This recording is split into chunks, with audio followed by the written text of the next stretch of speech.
အားလုံးပဲမင်္ဂလာပါဒီနေ့မှာတော့မမင်းလေးကလက်ကအော်ဒါပလေးနဲ့ပို့ဆောင်ပေးမှာဖြစ်ပါတယ်ဖះเจ้าဆောင်လေး၄ပေဆိုင်လေးတစ်လုံးပါမယ်၃ပေခွဲဆိုင်လေးပါမယ်၃ပေဆိုင်လေးပါမယ်ပြီးရင်တော့ဗီယိုလေးတစ်လုံးပါမှာဖြစ်ပါတယ်ရှင်နောက်ထပ်ချက်ရှိနေတဲ့အော်ဒါလေးတွေကိုလည်းထပ်မံပို့ဆောင်ပေးမှာဖြစ်ပါတယ်ဒါလေးကတော့အရန်ကိုတက်ပယ်လာတဲ့ရိုးရိုးရှင်းရှင်းလေးနဲ့ဖះเจ้าဆောင်လေးပါရှင်အစိုက်ကတော့အကျယ်ကတော့၄ပေအမြင့်က6ပေခွဲရှင်းတော့အနံ24လမ်းမနဲ့ထုတ်လုပ်ပေးထားတာဖြစ်ပါတယ်ဘေးနှစ်ဖက်မှာဆိုလို့ရှိရင်ကတော့ဒါမျိုးတိုင်လုံးလေးနှလုံးနဲ့အလားဆင်ပြီးတော့ထုတ်လုပ်ပေးထားတာဖြစ်ပါတယ်ပလင်ခုံဆိုလို့ရှိရင်လည်းဖျား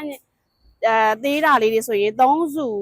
ထားပြီးတော့ပူဇော်လို့ရပါတယ်တဆူနဲ့ကြီးကြီးဆိုရင်လည်းရပါတယ်မီးလိုင်းလေးဆိုရင်အတွင်းမီးလိုင်းပက်ပက်လည်းပါမယ်အပေါ်မှာဆက်လိုက်မီးနှလုံးပါမယ်ဘော်ဒီညောင်မီးလေးပါပါမယ်ရှင်ဒါလေးကတော့ပြီးရင်ဖျားအိုး3လုံးကောင်းကောင်းထားလို့ရတယ်စွမ်းနေတီးတီးတွေအောင်အိုးတွေထားလို့ရတယ်ပြီးရင်ဒါမျိုးအထုပ်ပန်းလေးပါတာဖြစ်တဲ့အတွက်အရင်အဆင်ပြေပါတယ်ရှင်အောက်ပိုင်းကိုယ်တယ်လေးမှာဆိုလို့ရှိရင်တော့မမင်းတို့တွေကဒါမျိုးဗီဒီယိုပုံစံမျိုးနဲ့အကြီးကြီးလုပ်ပေးထားတာဖြစ်ပါတယ်အမြင့်ဟိုက်6ပေခွဲနဲ့လုပ်ပေးထားပြီးတော့ဘာမှပြန်ဆင်စရာမလိုပါဘူးเนาะဒါလေးကတော့အပေါ်ပိုင်းမှာတင်ရုံပဲတင်ပေးထားပါတယ်ဒါလေးကတော့ရိုးရှင်းရှင်းဒီဇိုင်းလေးဖြစ်ပါတယ်အကျယ်3ပေခွဲအမြင့်6ပေခွဲ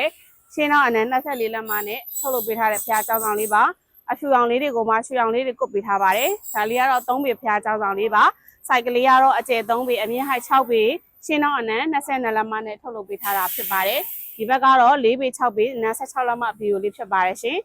ယုံကြည်စွာနဲ့မှာယူအားပေးတဲ့မမကိုအမြဲကျေးဇူးများကြီးတင်ပါတယ်ရှင်ဒါတွေကတော့မမင်းတို့ရွှေစတားမထုတ်လုပ်ပေးထားတဲ့အလူမီနီယံပစ္စည်းလေးတွေပါရေဆိုခံချမတက်မှုမတက်တဲ့အတွက်အရန်ကိုအဆင်ပြေတဲ့ပစ္စည်းလေးဖြစ်ပါတယ်။တိုင်းနဲ့တက်တဲ့ဆိုရင်တော့မမင်းတို့ရွှေစတားပေးတဲ့ပိုင်ပါမှာအသေးစိတ်လေးလာစုံစမ်းပြီးတော့စိတ်တိုင်းကြမှာယူအားပေးနိုင်ပါတယ်ရှင်ကျေးဇူးများကြီးတင်ပါတယ်